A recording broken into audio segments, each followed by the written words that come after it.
Hello, and welcome. There's a particular quiet hum to a life well lived, a rhythm we settle into after decades of work, love, and raising families. It's a life rich with memories, earned wisdom, and a comfortable peace.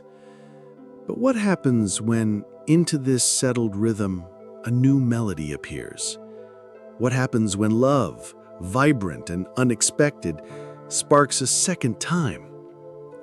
The thought of remarriage after 60 can feel like witnessing a second sunrise, breathtaking, full of promise, yet casting long shadows of experience behind it. This journey is profoundly different from the first time we said, "I do." It's not about starting from scratch. It's about blending two beautifully complete worlds. Today, we aren't just going to list rules. We are going on an exploration together. A thoughtful walk through the 5 essential landscapes you must navigate to ensure this second sunrise illuminates a future of joy, security, and deep, authentic companionship. Let's begin this wise journey together. Part 1. The Financial Tapestry. Weaving two legacies with care. When we were young, love felt like a force of nature, and the financial side of marriage was an adventure we'd figure out along the way. We merged our modest paychecks, dreamed of a white picket fence, and built a life from the ground up. But now, in our golden years, the picture is vastly different. We aren't starting with a blank canvas. We are bringing together two rich, complex, and fully woven financial tapestries. To ignore the intricate threads of finance in a late-in-life marriage isn't romantic, it's reckless. Think about the assets you've spent a lifetime cultivating. It's more than just the number in your 401k. It's the home filled with decades of memories, the pension that gold watch represented, the Social Security benefits you've planned your retirement around. Each of these threads is part of your story, your security, and your legacy. Now, imagine overlaying another person's tapestry with its own unique patterns of assets, debts, and financial habits onto yours. A legal marriage automatically intertwines these threads in ways that state laws, not just your intentions, will dictate. Many are caught by surprise by the Social Security rules. For instance, if you're receiving survivor benefits from a deceased spouse, those benefits could be significantly reduced or even stop entirely upon remarriage. That monthly check you've counted on could vanish, creating a sudden and stressful financial gap. Similarly, pensions and survivor annuities often have strict clauses that terminate upon remarriage. These aren't just minor details, they are foundational pillars of the financial stability you've worked so hard to achieve. Then there is the matter of legacy. Perhaps the most delicate and emotionally charged aspect is how remarriage affects what you leave behind. You've made promises, both spoken and unspoken, to your children and grandchildren. They may have a deep-seated expectation, and rightly so, that the home you raised them in or the savings you carefully accumulated will one day be their inheritance. Let me tell you about Robert, a 72-year-old retired woodworker. He was a meticulous man who built his own home and planned his estate with the same precision he used on a piece of fine furniture. After his wife passed, he found love again and remarried. He assumed his will was ironclad, but he didn't realize that in his state, a new spouse has legal rights to a portion of the estate, regardless of what the will says. This discovery led to agonizing conversations and a frantic rush to restructure his entire estate plan. He had to navigate the hurt feelings of his children who felt their mother's legacy was being threatened, and the confusion of his new wife who never intended to cause a rift. Robert's story is a powerful lesson. Good intentions are not a substitute for sound legal and financial planning. Engaging with a financial advisor and an estate planning attorney before you walk down the aisle is not a sign of doubt in your love. It is the ultimate act of care. It's a financial pre-flight check that honors your past, protects your future, and shows respect for everyone involved, your new partner, their family, and your own.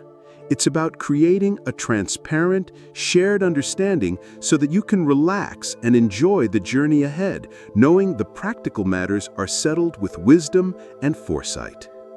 Part 2. The Family Constellation, Navigating Gravitational Pulls.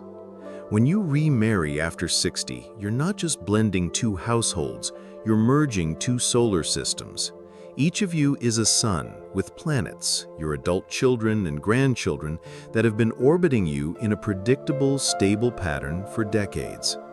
Introducing a new sun into this system creates a new gravitational pull, and it's naive to think the planets will simply adjust their orbits without a wobble. Unlike young couples who form a new family unit, you are asking established families to make room, to adapt, to share.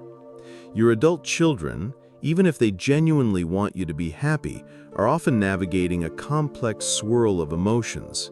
There can be a fierce loyalty to their other parent, a feeling that a new person is taking their place. They might see your new partner sitting in their dad's favorite armchair or hosting Christmas Eve, and it can feel like a betrayal of cherished memories. This isn't about them being selfish. It's about their own grief and their deep-rooted love for the family structure that defined their lives. Financial fears are often at the heart of their anxieties. They've heard the horror stories. They worry that this new person might influence you to change your will, spend their inheritance, or sell the family home.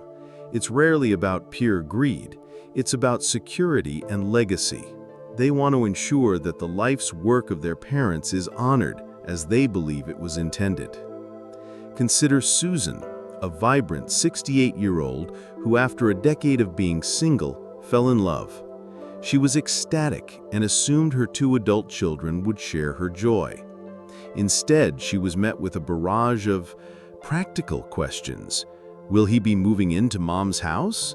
Have you thought about a prenup? What does this mean for the grandkids' college fund?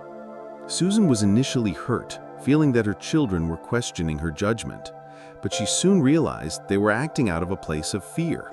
Fear of losing their connection to their past, fear of losing her, and the fear of the unknown. The solution was not to dismiss their concerns, but to address them with love and transparency. Susan organized what she jokingly called a family summit. She and her fiancé sat down with her children, not as adversaries, but as a united front. They listened to the kids' fears without getting defensive. They explained their financial plans and their intention to create a prenuptial agreement to protect everyone's interests. They reassured them that new traditions would be created alongside the old ones, not in place of them. It was a difficult conversation, but it was a turning point. It transformed an atmosphere of suspicion into one of understanding. Blending families is a delicate dance. It requires patience to learn each other's steps. It means honoring the ghost at the table, the memory of a beloved spouse who has passed away, while making it clear that this new love is not a replacement, but a new chapter. It means creating space for everyone's feelings and moving forward with compassion as your guide. The goal is to form a new, larger family constellation where all stars can shine brightly together. Part 3. The Heart's New Compass, Navigating by a Different Star. In our 20s and 30s, the heart's compass was largely pointed toward the future. We were navigating toward goals, building a career, buying a house, raising children, creating a shared identity. The very purpose of marriage was often a project of construction. But now the landscape has changed. The empire has been built, the children are grown, and the house is full of memories. The heart's compass no longer points toward building, it points toward being. This fundamental shift in emotional expectations is one of the most significant and often overlooked aspects of remarrying later in life. The primary drivers are no longer ambition and accumulation, but companionship, mutual support, emotional intimacy, and the quiet joy of shared experience. It's about having someone to talk to over the morning paper, to hold hands with on a walk, to share the silence with. However, this beautiful simplicity comes with its own complexities. The biggest adjustment is often the negotiation of independence. By the time you reach your 60s or 70s, you are a sovereign nation. You have your own routines, your hobbies, your friendships, your sacred daily rhythms that bring you comfort and a sense of self. You know how you like your coffee, what time you go to bed, and how you enjoy spending your Saturday afternoons. Introducing a new person with their own equally established set of rhythms requires a level of compromise and communication that younger selves never had to master. This is where mismatched expectations can create friction. One person might envision a marriage of constant togetherness, while the other cherishes their solitude and personal space. It's not about a lack of love, it's about different needs for autonomy. Think of Harold, a 75-year-old widower. His first marriage of 50 years was a whirlwind of partnership. They did everything together. When he found love again, he was surprised by his new wife's fierce independence. She had been divorced for many years and had built a rich, full life on her own terms. She loved Harold dearly, but she also loved her weekly book club, her solo trips to the art museum, and her quiet mornings. Harold initially felt a pang of rejection. He had to learn that her independence wasn't a withdrawal of love, but an expression of her identity. It took them time and many heartfelt talks to find their new dance, a rhythm that balanced deep connection with personal freedom. They had to learn to communicate their needs without judgment and to embrace the unique dynamic of their relationship, rather than trying to fit it into the mold of the past. Furthermore, we both bring a lifetime of emotional history, our emotional luggage.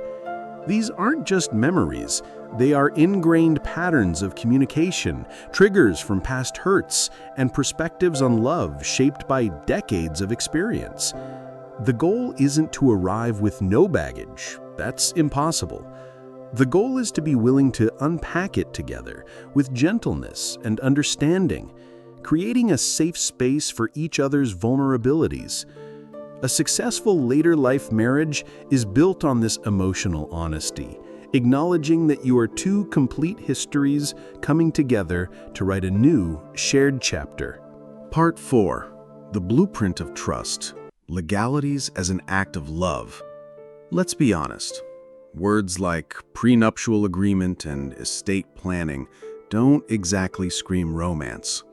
For many, they feel cold, clinical, and counterintuitive to the warmth and trust of a new love. We might worry that bringing up legal matters suggests a lack of faith in the relationship's future. But I want to propose a radical reframing.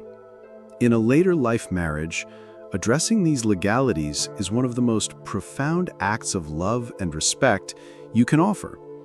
It's not planning for failure. It's creating a blueprint of trust that allows the relationship to flourish, free from ambiguity and potential conflict. Love may be the poetry of the relationship, but a solid legal plan is the strong, unshakable foundation upon which the house is built. Without it, the entire structure is vulnerable. When you say "I do" after 60, the law automatically bestows certain rights upon your new spouse. Rights that can unintentionally override your lifelong wishes for your children and assets. The most critical area is your estate. Let's revisit the idea of legacy. You have a vision for how the fruits of your life's labor will be distributed. But without explicit legal documents, state intestacy laws will likely grant your new spouse a significant portion or even all of your estate. This can create unintended and devastating consequences for your children. This is where a prenuptial agreement becomes an invaluable tool of clarity. Think of it not as a divorce plan, but as an agreement of understanding. It is a private contract between two loving adults that says, "I love you, you love me. We both have histories, assets, and obligations to our children. Let's write down our mutual understanding of how we will handle our finances so we never have to worry or wonder about it again." It removes the shadow of "what if" from the relationship. Take Eleanor, a 67-year-old who, after a successful career, had built a significant nest egg she intended for her children. When she fell in love, she was torn. She wanted the joy of marriage, but felt a deep responsibility to honor her financial promises. She and her fiancé, a man of modest means but immense integrity, had an open, loving conversation. They decided to work with an attorney to draft a prenup. The process wasn't adversarial, it was collaborative. It defined their financial boundaries, protected her assets for her children, and gave both of them incredible peace of mind. It actually strengthened their bond, as it was built on a foundation of complete transparency and mutual respect. Another crucial and often overlooked legal consideration is medical decision-making. If you were to become incapacitated, who would make critical choices about your care? In the absence of legal directives, a spouse is typically given priority. This can create heart-wrenching conflicts if your new spouse and your children disagree on the course of treatment. Setting up a healthcare proxy or a durable power of attorney for healthcare is a gift of clarity to your loved ones during what would be an incredibly stressful time. It ensures your wishes are known and followed, preventing your family from being torn apart by difficult decisions. These conversations and documents are the blueprint that ensures your house of love is built to last, protecting everyone inside. Part 5. Redefining your happily ever after. The fairy tales we grew up with all ended the same way, and they lived happily ever after. It was a tidy, one-size-fits-all conclusion. But one of the great wisdoms of age is realizing that happily ever after isn't a destination. It's a deeply personal, ever-evolving state of being. And the definition of what constitutes happiness in our 60s, 70s, and beyond is profoundly different from what it was at 25.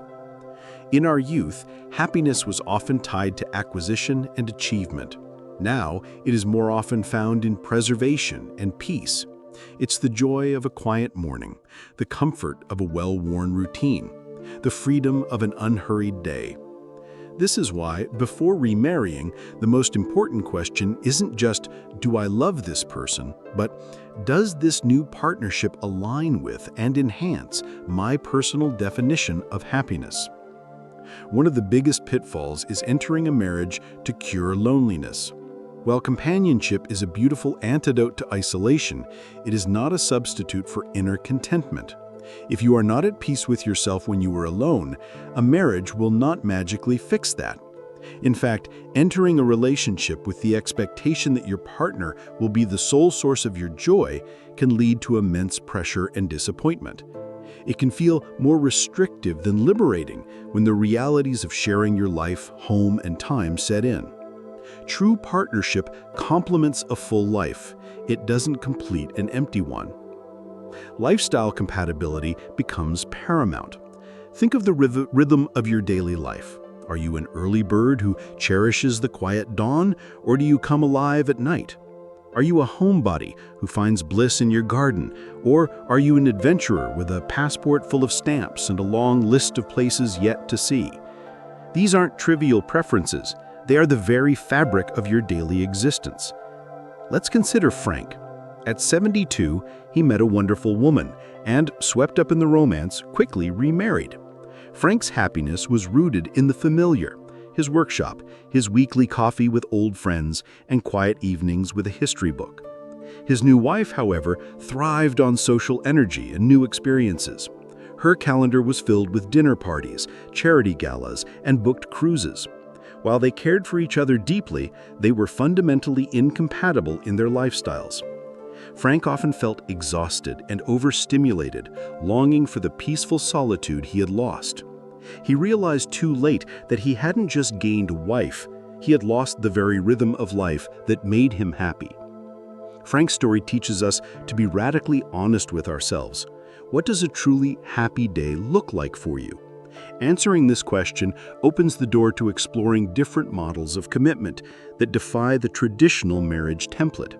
For some, living apart together, or LAT, is the perfect solution, maintaining separate homes while sharing a deep, committed relationship. It offers the ideal blend of intimacy and autonomy.